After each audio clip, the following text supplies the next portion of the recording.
bandara, lantas jaringan gas yang di Pramuguri, lantas jaringan gas di Ogan Komering Ilir.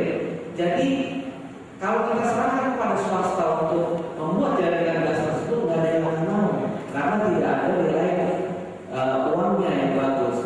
Itu yang harus distimulan oleh APBN. Nah, justru saya minta tolong Pak Asda, jaringan gas itu tolong dikasih gasnya, Pak.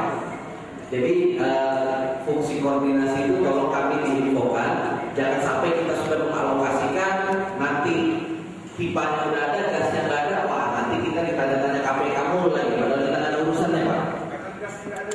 Nah, itu yang nanti koordinasi dengan BUMN. Lantas tadi Pak Slamet, kebijakan publik makin salah kaprah, ya memang inilah yang kita coba perbaiki. Karena undang-undang migas itu kan dibikinnya sebelum saya masuk, Pak. Jadi mungkin dengan doa Bapak, kalau saya dikasih kesempatan lagi, kita benar-benar lagi. Pak Anton, Direktur Transport, itu tadi Pak. Paling pertama itu sebelum kita mau berwacana mengenai uang untuk anggaran public transport ini, untuk itu paling penting itu kita harus pasti duitnya dulu dari mana. Itu yang pertama tadi adalah penerbitan obligasi untuk ada temanya. Misalkan temanya public transport, ini pun masih ada perdebatan. Kenapa? Kalau kita ngomong penerbitan obligasi untuk MRT, pasti yang nikmatin yang Jakarta, Pak. Pasti nanti bapak-bapak marah yang untuk disumselin. Nah, ini yang kita masih coba brainstorming dengan harusnya dengan Pak Irfan dari BKF, karena kalau kita menerbitkan obligasi atas nama nasional, berarti seluruh orang Indonesia ini yang hutang hanya untuk Jakarta, marah orang. Tapi kalau kita berikan keleluasan kepada daerah untuk menerbitkan obligasi sendiri, Pak, kita juga ada lihat di Amerika ada namanya California, namanya State Orange County itu bangkrut. Nah, ini yang dalam kajian, tetapi ke depan pembiayaan untuk subsidi publik itu kita coba dari salah satunya non APBN itu dari koordinasi. Ini yang masuk. Atas yang tadi Pak Agustiar, ya Pak Agustiar ini minimal kan sudah ada monumen, Pak, sudah ada airport, itu luar biasa, Pak. Nah, itu kami mohon masukannya, Pak, mengenai Pertamina, karena laporan dari Pertamina ke kami mengenai Pertamina ini karena begini, Pak. Tidak mungkin lagi kita menjual jerigen, karena jerigen di 6.500 jual 8.000, Pak. Dan masyarakat itu akan diedukasi. Ini menurut Pertamina, Pak, bukan ide saya ini. Kalau 6.500 nggak ada, beli yang mahal juga nggak masalah. Karena contoh seperti di Oku Timur, mohon maaf kepada teman-teman yang karena ini yang saya sebutin adalah daerah pemilihan saya aja, karena saya tahunya hanya itu. Dan semua pengusaha batubara misalkan di sini, mereka juga sudah menghitung nilai keekonomian itu zaman bensin hanya 4.500, mereka sudah hitung 7.000, Pak. Dan masyarakat kalau di Oku Timur, kalau kita mau saudara-saudara, apakah kenaikan BBM ini masalah? Jawabnya, Pak, asal 8.000 barangnya ada kami beli, Pak. Asal ada barangnya. Asal ada barangnya. Jadi mungkin alhamdulillah saya berbeda dengan wakil rakyat yang dari Gunung Kidul, Pak. Kalau dari Gunung Kidul atau mungkin yang mewakili di Palembang mungkin pusing tadi yang dikatakan oleh Mas Iqbal, tolak BBM. Kalau di tempat saya sih rasanya enggak ya. Nah, ini yang dibuat dari Pertamina tadi itu dengan casing yang berbeda, dengan jerigen yang hanya 800 mili. Itu maksudnya supaya masyarakat ada pilihan. Karena kalau misalkan sekarang sebelum kenaikan 4.500 hilang dari pasaran, mereka nggak ada pilihan. Nggak ada pilihan, akhirnya ribut, dibakar. Tetapi kalau ada pilihan, ya barangnya ada, itu sudah dihitung, masyarakat tetap bisa mengakses. Nah, kiranya hal-hal tersebut yang kita akan pastikan dalam undang-undang besok ini, namanya subsidi itu apa dulu? Meng-create dulu pasar atau terus-menerus? Kalau terus-menerus tadi yang dikatakan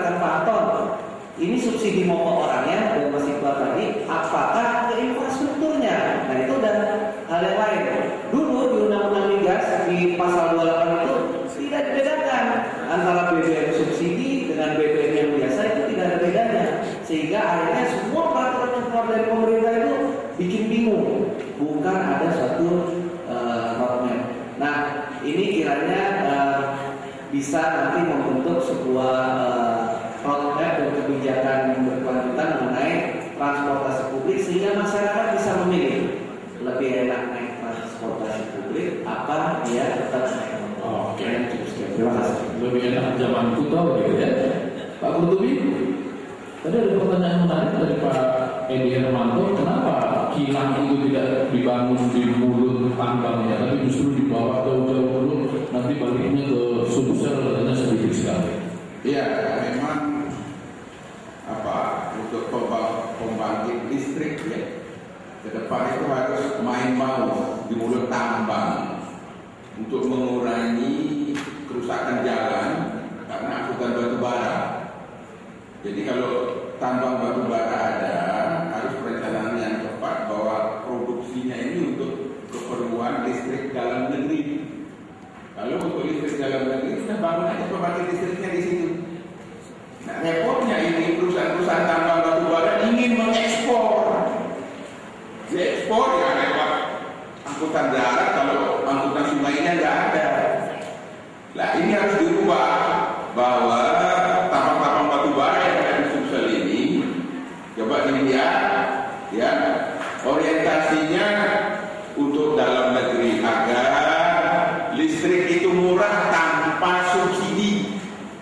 Jadi batu bara yang diekspor harganya berapa? Katakan $100 per ton. Nah, pembangkit listrik di situ bangun, beli batu baranya seharga situ, kurangi biaya transport.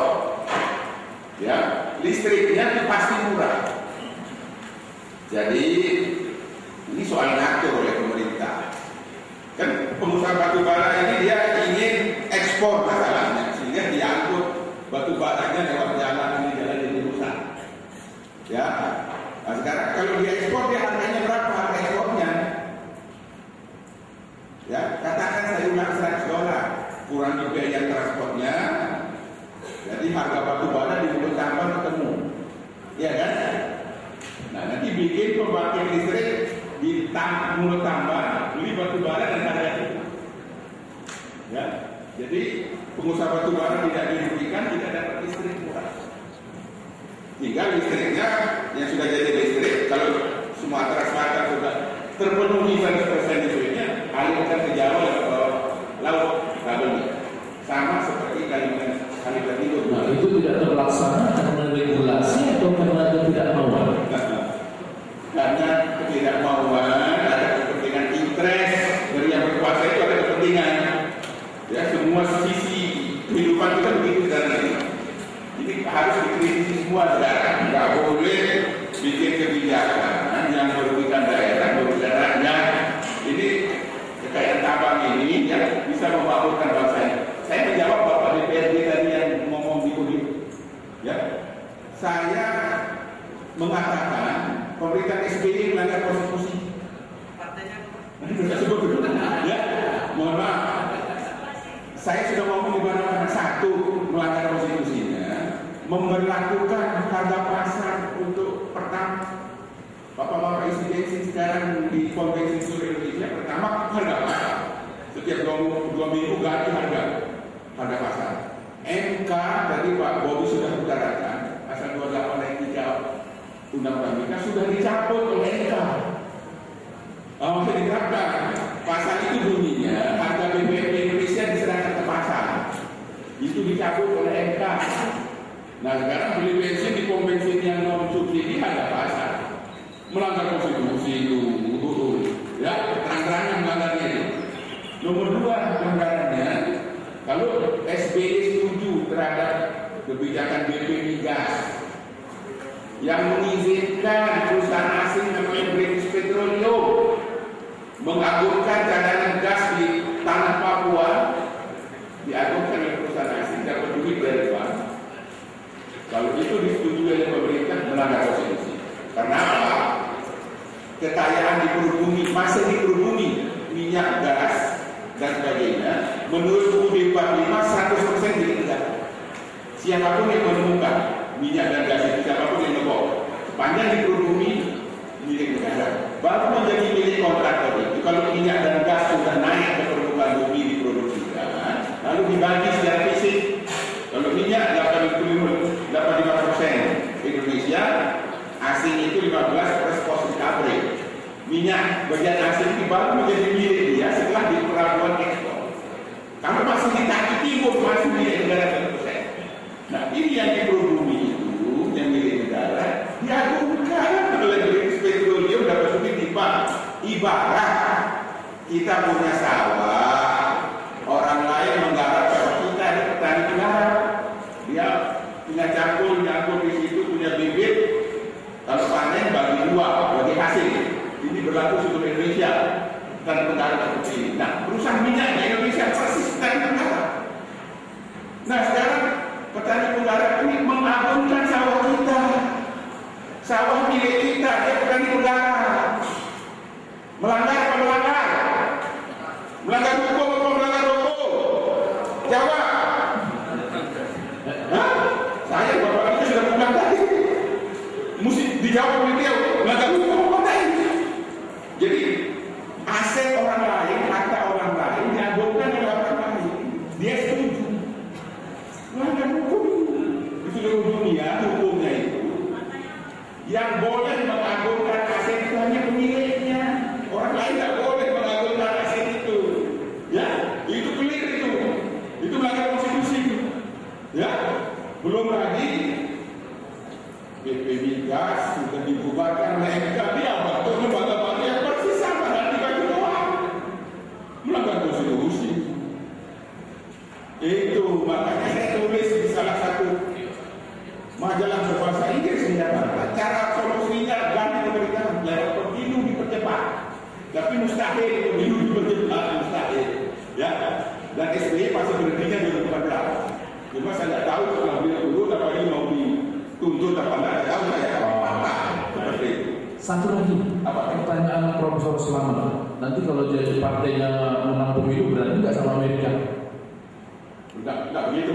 Amerika tolong. Amerika tidak seperti itu, Pak. Ya, Amerika. Saya kebetulan 6 tahun hidup di Amerika. Orang Amerika amat menghargai hukum, amat menghargai negara layak. Umumnya orang Amerika. Freeport di Amerika sendiri kan suka.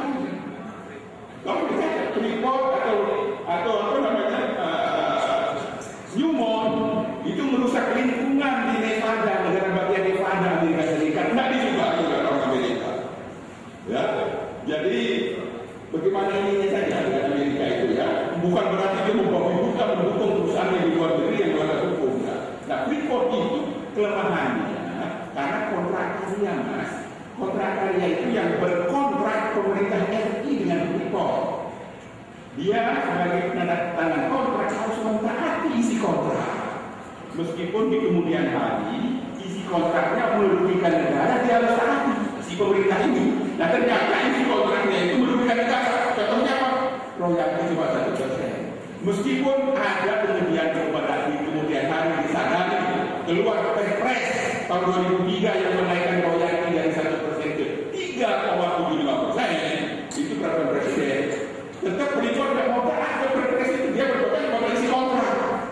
Nah itu jadi tata kelola yang salah, di mana pemerintah yang berkontrak tidak boleh. Sama juga migas yang berkontrak pemerintah tidak boleh. Melanggar konstitusi juga. Melanggar konstitusi. Itu sejak zaman kapan ada kontrak karya? Sejak tahun 67. Waktu itu partainya apa? Begini, ke depan tata kelola yang benar tidak boleh pemerintah berkontrak. Kalau pemerintah berkontrak, dia milik para pihak. Kedaulatan kita yang berkontrak dalam sumber daya alam harus perusahaan negara. Pemerintah di atas kontrak tidak ikut berkontrak. Sehingga kalau kontraknya di kemudian hari merugikan negara, pemerintah sebagai pemegang kedaulatan bisa membuat peraturan yang bertentangan dengan kontrak. Contoh, dulu waktu tanda tangan kontrak di bidang migas itu Pertamina perusahaan negara dengan perusahaan asing, Pak ya.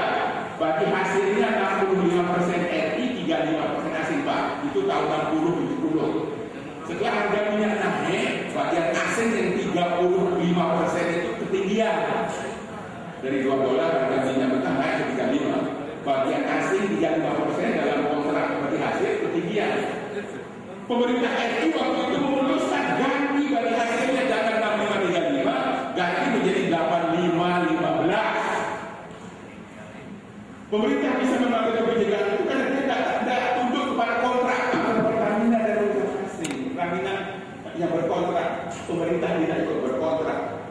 Perusahaan ini asing semua menerima 85-15 seperti itu. Itu karena pemerintah yang berdaulat tidak ikut berkontrak, dia bisa ganti kontrak antara perusahaan negara dan perusahaan asing dan perusahaan negara. Tadi bidang tambahan kontrak kalian nggak bisa karena yang berkontrak pemerintah. Jadi para pihak kita harus telan kesedihan sampai 2040, 2030 itu Freeport itu selesai kontrak hari coba. Saya pasti royalti. Jadi bukan soal berani nggak berani, tapi ada hukum yang salah. Baik. Ini yang ke depan ini harus dibuat undang-undangnya di mana pengelola itu harus terus andal, tidak boleh dibawa pemerintah. Oh, oke. Pak Irfan, ini tadi yang bertanya soal regulasi set of crisis banyak juga ya Pak. Ya, pertama ya, karena saya latar belakangnya akuntansi dan finance, saya mungkin sedikit mengkoreksi Pak Slamet.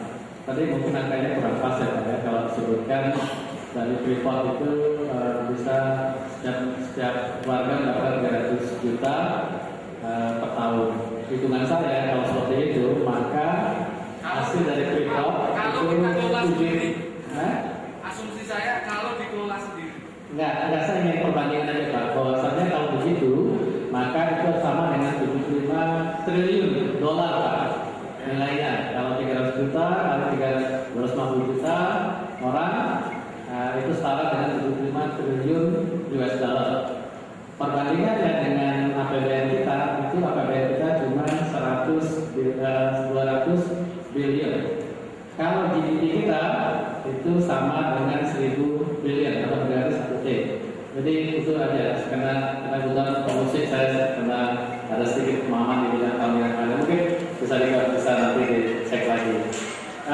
Kemudian ke Bu Siti, sebenarnya tadi saya sudah singgung tentang celah fiskal. Celah fiskal tadi sebenarnya yang hampir 20 T itu adalah untuk membangun infrastruktur dasar, termasuk juga untuk pertanian. Jadi itu memang diarahkan untuk pembangunan infrastruktur dasar yang ada di desa dan kecamatan. Mungkin masalahnya adalah dana nggak cukup, itu saja. Nah, jadi kita akan berupaya terus agar dana infrastruktur ini semakin meningkat dan tentu saja nanti infrastruktur dasar menjadi prioritas utama. Jadi mungkin kita juga minta maaf kalau belum sampai ke tingkat bawah. Tapi memang ini semua memang ada juga tidak hanya semata dari pemerintah pusat, karena nanti kan pengambilannya kan juga oleh pemerintah daerah juga. Jadi bagaimana yang prioritas yang harus dilakukan. Mengenai masalah kebijakan publik, menurut saya kita memang tidak bisa hanya bukan menyatakan menyalahkan pemerintah ya. Ini juga Pak Bobi juga terlibat khususnya lembaganya dan juga di pemerintah juga berbagai kementerian terkait. Jadi memang dalam pembahasan kebijakan publik itu tidak hanya semata pemerintah yang terlibat, tapi juga lembaga DPR misalnya, kemudian juga asosiasi para pelaku bisnis, termasuk juga para LSM dan juga pihak-pihak lainnya. Artinya maksud saya di sini adalah termasuk pemerintah daerah juga. Artinya di sini adalah bahwasanya yang dihasilkan itu kita punya mekanisme untuk melakukan koreksi. Artinya ada cukup banyak kebijakan pemerintah yang akhirnya dikoreksi oleh MK. Tadi juga Pak Kapolri sudah menyinggung tentang perusahaan MK terkait dengan harga daripada BBM. Nah, tapi sisi lain juga mungkin juga, nah ini bahasa itu Pak Kurtubi ya, jadi tidak semata seperti itu. Karena interpretasinya adalah kalau masih ada subsidi yang diberikan kepada masyarakat, sebenarnya sah-sah saja adanya kebijakan pemberian subsidi di satu sisi, sementara kepada masyarakat yang sebenarnya tidak perlu subsidi, ya tetap diterapkan harga pasar. Tapi ini dialah masalah para ahli hukum yang mendiskusikan, karena kami dari berbagai masukan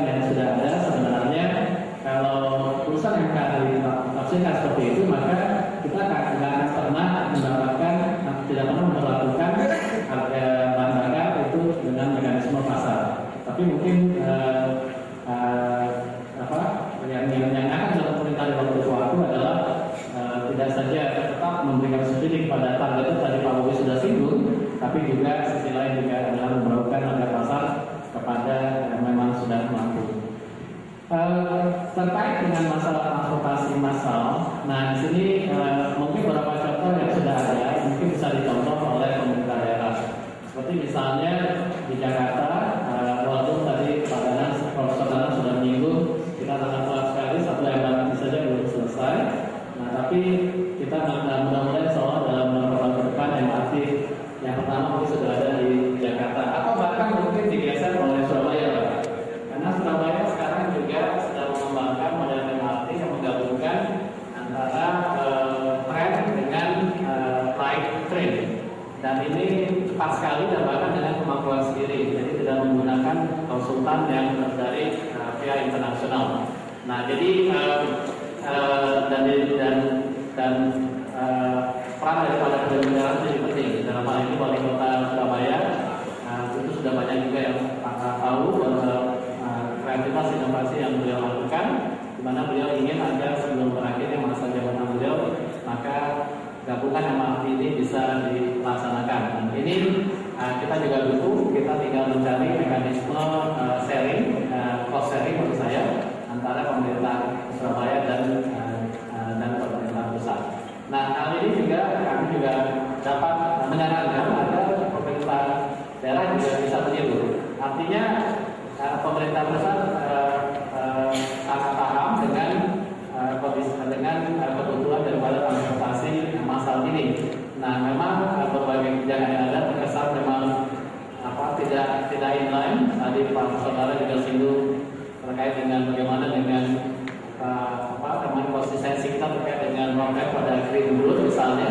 Nah, tapi yang jelas kita maju terus dan berbagai kendala dan hal dan kebijakan yang katakan kurang baik. Nah, kita sangat ingin agar para stakeholders kita, apakah di lembaga perwakilan, kemudian juga mahasiswa tadi, mahasiswa dan juga para pelaku usaha itu terus mendorong agar kebijakan dasar pemerintah ini semakin baik. Tadi kami baru menyinggung tentang protokol tentang DHK transportasi. Nah, ini kami akan coba diskusikan lebih lanjut dengan Kementerian Perhubungan, dan mudah-mudahan di tahun 2015 terkait kecepatan dari Kementerian Perhubungan yang ada Pak Anton juga ya. Jadi bagaimana agar DHK transportasi ini bisa kita realisasikan. Sisi lain juga kita baru saja akan menerbitkan regulasi tentang hibah daerah yang terkait dengan proyek-proyek yang bisa mengurangi emisi karbon dan rumah kaca. Nah, ini yang kita melihat itu sangat besar potensialnya dan terutama disumbang oleh transportasi massal. Terima kasih Pak. Dan ini dipilih nantinya berdasarkan kompetitif proposal. Jadi hanya proposal yang bagus saja itu nanti akan dipertimbangkan untuk dibiayai oleh pemerintah. Dan ini kembali lagi kepada salah satu tugas Pak Anton untuk pemilihan SDM-nya, Pak. Karena proposal yang bagus pasti butuh SDM yang bagus juga untuk menyusunnya. Saya beberapa kali melihat usulan-usulan daerah yang berkaitan dengan transportasi, kualitas dari proposal, saya kira mesti harus sekolah-sekolah sana sini, Pak Anton. Jadi mungkin barangkali kalau mau kita dorong lagi menyambut baik apa yang kawan-kawan dari Kementerian Keuangan mengenai hibah daerah ini, memang perlu ada Pak pengkayaan kemampuan dari kawan-kawan di Dinas Perhubungan untuk menyusun bagaimana proposal supaya bisa memperoleh dana hibah daerah ini, khususnya dalam kaitan dengan pengurangan emisi gas rumah kaca. Saya kira ini tahun yang sangat simpatik Pak dari kawan-kawan di Kementerian Keuangan. Yang berikutnya adalah masalah insentif disinsentif. Sebenarnya kalau kita melihat yang jadi soal itu adalah level playing field, kesamaan kesempatan orang untuk memilih. Kami sendiri di RTI prinsipnya adalah pro choice. Ya. Nah, persoalan kita selama ini choice-nya itu tidak ada. Belum kita bicara insentif, dari pilihannya itu tidak ada. Bagaimana kita kemudian bisa memilih? Tadi ada dari mahasiswa mengatakan kalau mau naik motor dari rumahnya nggak ada tuh di sana itu dari yang bagaimana kita bisa memilih dari awal saja? Kita tidak punya kesempatan ke sana. Nah, saya ingin memberi contoh masalah ini kaitan dengan DKI Jakarta. DKI Jakarta itu kapasitas fiskalnya bagus, uangnya banyak, tetapi jalan-jalan di kampung nggak ada. Bagaimana orang itu mau mencapai halte terdekat? Haltenya sudah disediakan halte busway, tapi masih saja jumlah penggunaan cuma ke hal terdekat. Jadi memang kalau kita bicara sebelum masuk ke insentif, kita bicara bagaimana sebenarnya orang punya kesempatan yang sama untuk memilih jenis moda angkutan yang baik bagi mereka. Nah, ini yang saya kira penting. Akses ke angkutan umum itu harusnya pemerintah. Baru kemudian kita bicara insentif. Nah, kemudian kalau kita bicara insentif, saya kira prinsipnya itu adalah bahwa siapa yang mengeluarkan konsumsi ruang lebih banyak, dia bayar lebih banyak. Siapa yang menghasilkan emisi lebih banyak, dia juga memberikan kontribusi fiskal yang lebih banyak, finansial yang lebih banyak. Siapa yang memberikan emisi lebih banyak, dia bayar lebih banyak. Jadi adil dan benar. Nah, kalau prinsip itu kita pegang dulu lah, supaya nggak salah. Kenapa ini dikasih insentif, kenapa ini dikasih insentif? Kita pegang dulu prinsipnya. Yang menggunakan sumber daya lebih banyak, dialah memberikan kontribusi lebih banyak. Kalau butuh ruangnya lebih banyak, membayar lebih banyak. Parkir misalnya. Kalau dia memarkir, kalau memang itu diizinkan, dia harus dikenakan charge lebih banyak karena apa? Dia menggunakan ruang itu bisa digunakan oleh orang lain. Prinsipnya dulu kita pegang. Polisi kita itu seringkali gagal karena konsepnya ini nggak pegang dulu, Pak. Bukan disebutkan, tapi konsepnya kurang kuat. Nah, oleh karena itu, bagi kalau kita sudah sepakat bahwa yang menggunakan sumber daya lebih banyak, apakah itu ruang, ataukah energi, atau menghasilkan polusi yang lebih banyak, itu memberikan kontribusi lebih banyak, baru kita bicara programnya apa. Nah, sekarang kalau kita bicara program, insentif apa bagi angkutan umum? Jelas dia itu membutuhkan konsumsi energi lebih sedikit dibandingkan kendaraan pribadi. Nah, itu diferensialnya itu yang menjadi bagian dari insentif. Sebaliknya, kalau kita berikan insentif kepada kendaraan pribadi, apa? Dia mengkonsumsi ruang lebih banyak, dia mengkonsumsi energi lebih banyak, mengkonsumsi emisi lebih banyak. Diferensial itu yang menjadi insentif dia. Supaya apa? Semua sama. Kira-kira begitu prinsipnya. Oke, terima kasih Prof. Nanti yang terakhir dari Pak. Tapi jangan dilawan kalau selama tadi jangan dilawan, orang tua pasti selalu benar. Yang lain aja dilawan. Ya, walaupun profesor tidak suka dengan demo mahasiswa, saya pikir sedikit banyak berterima kasih juga dari demonstrasi mahasiswa. Karena saya tidak tahu kekuatan perusahaan pendukung pemerintah sedang demonstrasi itu apa. Karena kita ini sekedar menyampaikan, Pak. Kita bukan hanya menjalankan itu. Setebal ini kok hasil kajian kita di BMSI itu kita kasihkan ke Pak Priyo Budi Santoso. Tapi wawalan apa yang kemudian menjadi responnya? Saya tidak ingin operasi apa gitu Pak. Dari Bapak bisa riset di internet itu operasi apa Pak Priyo. Yang pasti bukan kawan Pak Budi. Ya, saya ingin mengatakan gini. Saya sepakat dengan beberapa panelis bahwa kesalahan negaranya ada pada pengelola. Karena memang dibuatnya kebijakan publik itu kan muaranya agar terciptanya utilitas, kepuasan masyarakat atas kebijakan itu. Kalau kita back ke persoalan pengambilan pembatasan kebijakan pembatasan subsidi BBM, itu Pak, sebelum subsidi BBM itu dibatasi, harga bahan pokok itu sudah lebih dulu naik. Gitu.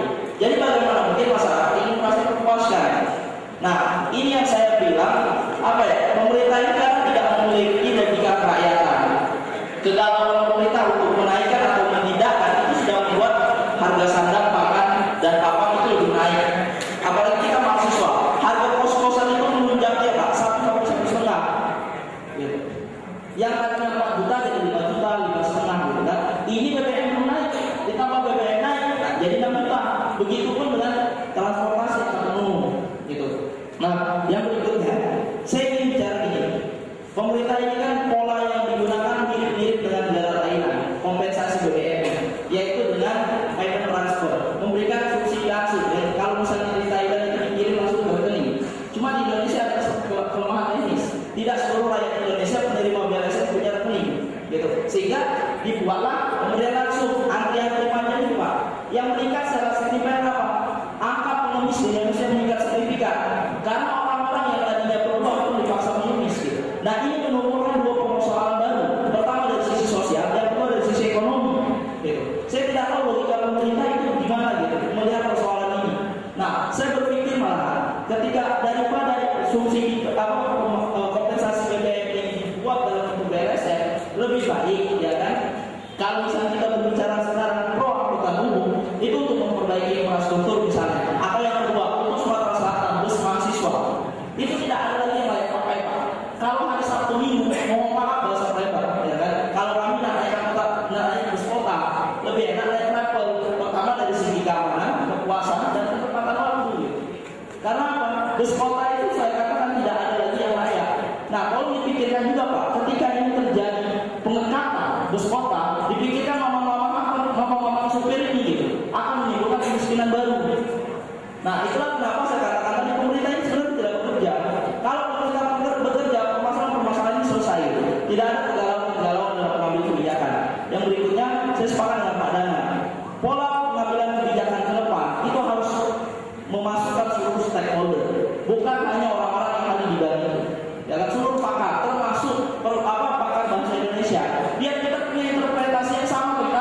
Mas Iqbal, juga Prof. Kurtubi, Prof. Dana, Apri, Mas Bobi, juga berikan. Mohon maaf kalau ada yang kurang. Saya kembalikan waktunya ke Mbak Siti. Silakan Mbak Siti. Ya baik, hadirin yang berbahagia. Selanjutnya marilah kita saksikan bersama-sama penyerahan cindera mata yang akan diberikan kepada narasumber. Yang mohon untuk para narasumber untuk berdiri, dan pemberian cindera mata ini akan diberikan langsung oleh Bapak Budi Setiaku, Senior Advisor GIZ, Jerman International Corporation, kerjasama Jerman dan Indonesia. Kami persilakan untuk Bapak dan Ibu.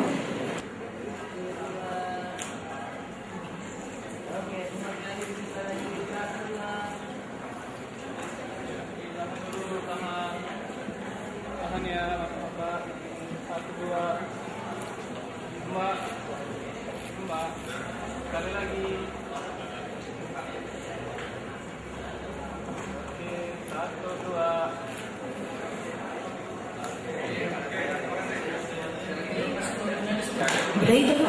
Assalamualaikum warahmatullahi wabarakatuh.